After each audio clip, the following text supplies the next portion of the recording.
It was one thing to become an actor and try to compete against all the actors that are in the industry currently right then. You know what you're about to step into competing with, and what I'm about to start competing with? Dead actors. Fan Expo New Orleans, make some noise one more time. Get loud, get proud for Zachary Levi! Tagged in, baby, you got this. What's going on, NOLA? How are we doing? I love this city. I've seen some of you guys at my table today. I've already told you I have such a mad love and affinity for this city. I've gotten the pleasure of filming here a couple of times. I've ridden in Bacchus a couple of times. Guys, highly recommend, highly recommend. Also, my sister got married in New Orleans. We have a lot of love here. We got a lot of love here. How's everybody doing? Good? Good? All right, I like that.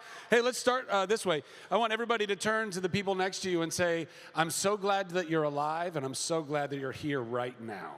Do that right now. Gonna start with some church. Who's loving themselves? Who's loving themselves? Who's practicing self-love and self-care? Amen. Most important thing, guys. Love yourself so that you can love others. It's the only way we're going to turn this burning ship around. Amen? All right, let's do that.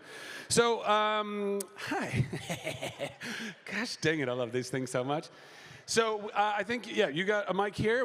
Is there another mic over there? Fantastic. Okay, so before we get to questions, oh, actually, here's another little thing. I want you to just, and feel free to look around when I ask these questions and the responses for it. If you've ever dealt with like stress on a regular basis, raise your hand. So many hands. Hands down. If you've ever dealt with anxiety on a regular basis, raise your hand. Shocker. Hands down. If you've ever dealt with depression on a regular basis, raise your hand. So many of us, right? What does that say? We're all going through it, guys. We're all going through the same stuff. You are not alone in your stress, in your anxiety, in your depression. The darkness wants to lie to you and say, oh, nobody's screwed up like you are. Nobody's dealing with the things you're dealing with. You are uniquely broken. That is a lie from the pit of hell. You are surrounded by people who are going through the same thing. You are surrounded by love right now in these rows. So find that community and find that love and keep loving yourself. And the reason yeah, amen, sure, give it that. And by the way, the reason I talk about these things, some of you may know and some of you may not, but I had a massive mental breakdown when I was 37 years old. And I didn't want to live anymore, and I didn't know why. And I was blessed that I got to go through lots of life-saving therapy to get me to the other side. And I'm still learning how to love myself as a 44-year-old man. I'm still learning how to do that, but that's okay. That's beautiful. No matter where you're at in your journey, you can keep doing that better and better. And then, I don't know, have anybody here ever been to Nerd HQ back in the day during San Diego Comic-Con? Any hands? Yes, one person. What up, OG? So listen, I had this event that I did for years during San Diego Comic-Con called Nerd HQ. And it was a lot of fun, and we raised a lot of money for charity. But then, after I had my mental health crisis, I was like, I'm going to turn this whole thing into a mental health 501c3. And all we're going to do is we're going to try and do as many cool things, auctions online at our website, nerdhq.org. We auction lots of fun things that all of these wonderful people sign and put into our donation bin, and we auction them off for you there. We do live auctions. I'm about to start one of those in just a second. But also, we take donations, and we're going to get back to doing big events. But just so you guys know, encourage all of these artists, if you can, like if you get fan art that they get at these cons that we can't bring home or whatever, just sign it, donate it, because all of it, ultimately, we're just raising a bunch of money to pay for people's therapy, because I think we've done a really good job in the last 20 years of destigmatizing mental illness, but so many of us can't afford it, and that's not right. So let's go help and raise money so we can help therapize people. Sound good? Okay, great. Okay. We've got about 40 minutes left. Do you want to answer some questions? Let's get to it. I'm going to start over here with my boy in the yellow Star Trek garb. My question is, first I want to say, I did not think I would fall so in love with the Tangled TV show. I've been watching that. I'm on the middle of season 3. Any other fans of the Tangled television show? Banger, right? So good. Continue. Yeah, so I just absolutely love you on it, and the banter with Cassandra and all that. Oh, yeah. My question to you is, what was the most rewarding part on doing, not the movie, but specifically the TV show, and just continuing such a wonderful story in such a well-written way? Thank you. That's an incredibly complimentary question. I love, those are my favorite. Well, okay, so we got, who's here right now because of Tangled the movie? Tangled the movie? Oh, wow, that's really, so wait, hold on a second. Make some noise if you know and love Tangled the movie. Okay. Make some noise if you know and love Tangled the television show. Okay, I was a little freaked out there for a second because normally you wouldn't know the series unless you saw that. Anyway, man, Tangled is still, it's one of the greatest Disney movies that I think they ever made. And I'm not, and I know I'm biased, I get that. This is not me being like, let me tell you what, although I am the best Disney prince. Anyway, it's arguable, not really. Listen, Aladdin got his own movie, so I think actually he's my favorite Disney prince. But I'm like, Flynn is like the Han Solo of Disney princes, you know? He's that scoundrel that you're not supposed to like, but he comes in there and saves the day anyway, because he's actually got a heart of gold.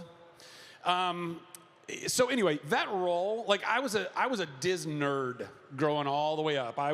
I'm 44. I got the Disney Channel when it was like basic cable. Guys, for all you youngins, like non-Gen Xers or, you know, geriatric millennials or whatever it is that I am, like cable was really wacky in the beginning. It was almost like the internet when the internet came on. There was nothing there. So everyone was just like filling it with whatever they could fill it with. And on the Disney Channel, they had treasure troves of all the stuff in the vault. And they would just fill all of their time with all these old cartoons and then the newer ones that would come in.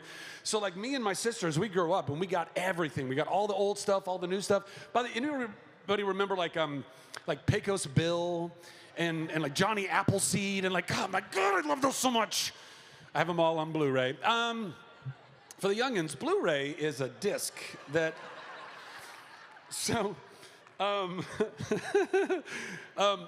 it was like I dreamed of that job, and then it happened. I dreamed of being in a Disney animated musical, and then I got to be in one of the best, and I got to be one of the best princes, and I got to sing Alan Menken music, you know, and Mandy Moore is perfection in the role of Rapunzel.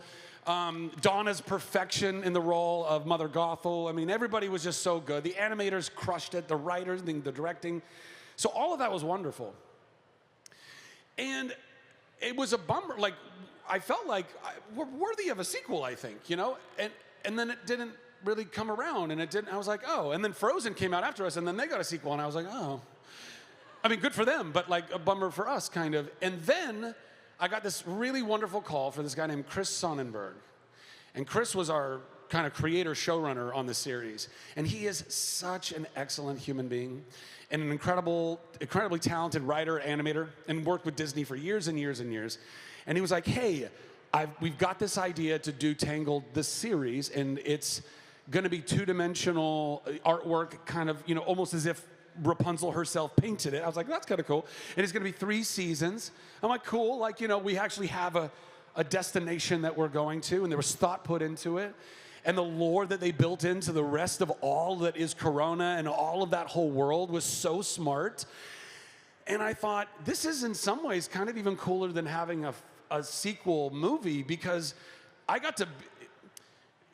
When you spend time with Flynn and Rapunzel in the first movie, that's what, an hour and a half, 90 minutes, something like that, right? That's it. If we did a sequel, that's another hour and a half, 90 minutes. That's, I just like clicking, the reverb is crushing it right now. And so, you know, well, those things where sometimes you wish you had the, but then instead God's like, no. Look at that. Look at this cool thing. And Chris is one of my dearest friends to this day. Like, I never would have probably even worked with him had we not gotten to do that series. And I got to play Flynn way longer with way more dialogue and more songs that I finally got my own song I didn't even have in the movie. He didn't really like singing anyway, as it turns out. But so, yeah. So anyway, that's the very long-winded answer to, it was a blessing. It was a wonderful thing to be able to continue on that story and that character. So thank you. Thank you, Horace. Yeah, there you go. And I've got so many names. Horace. It's like, you think you can't get any stranger from Flynn to Eugene, and then it's Horace. But that's funny, right? Looping back around to Tangled the series. Yes. What did you find out about Flynn, Eugene, his character, through Tangled the series that you would not have gotten to find out if there had been a second movie? Well, I mean, more of all that backstory of like where he was actually from and who his father actually was, and that he actually was royalty.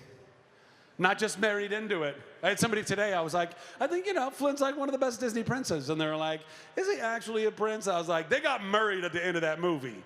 He is married into royalty, okay? He's a prince. But then we find out he didn't even need to get married into royalty because he was royalty and he was magical.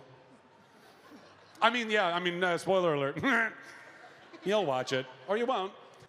So listen, I'm answering this, but also kind of pivoting into something a little bit bigger. And I really do think this is something that's very real and very serious, which is why it's worth talking about.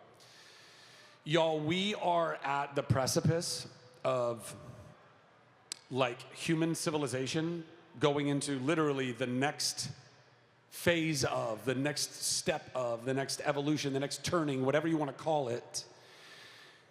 In most part, because of, there's a lot of different factors and forces and things, but AI, and I'm not trying to be a crazy person here, but I am kind of a crazy person.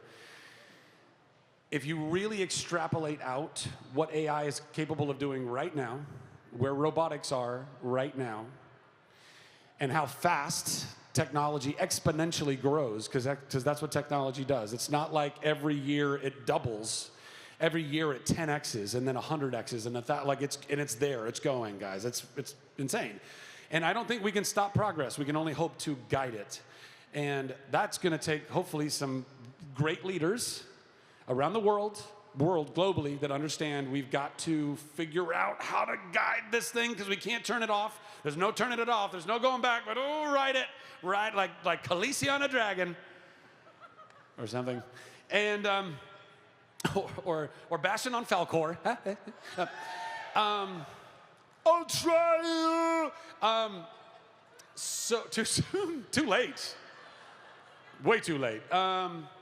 So unfortunately, I think that in 2 years, my industry, the entertainment industry, filmed and televised, like anything that's filmed, recorded, music, video games, in about 2 years, all of us, the audience, are going to have the opportunity to go to all these various libraries, be it your Disney Plus or Max or Amazon or Netflix or EA in the gaming space or whatever any of this is, and all of these subscriptions and all that, there's going to be like this for a bonus for $10 more a month or whatever it is.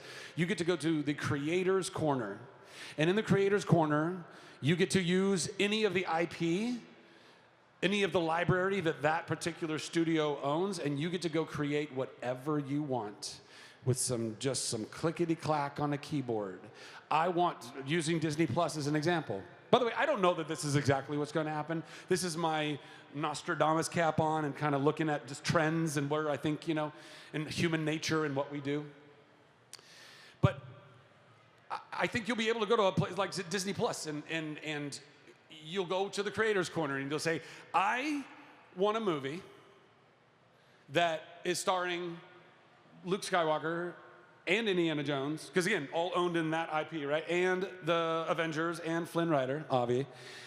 And they're all on a treasure hunt on Mars. And it feels like a Steven Spielberg movie. And maybe the Martians look like killer clowns from outer space or whatever. I don't know. Put whatever describers you want into that. Which, by the way, you can add more later and refine more later, and you just hit enter. And when you hit enter, immediately, a one-of-one, an entirely unique film has just propagated right in front of you that you got to be the creator of.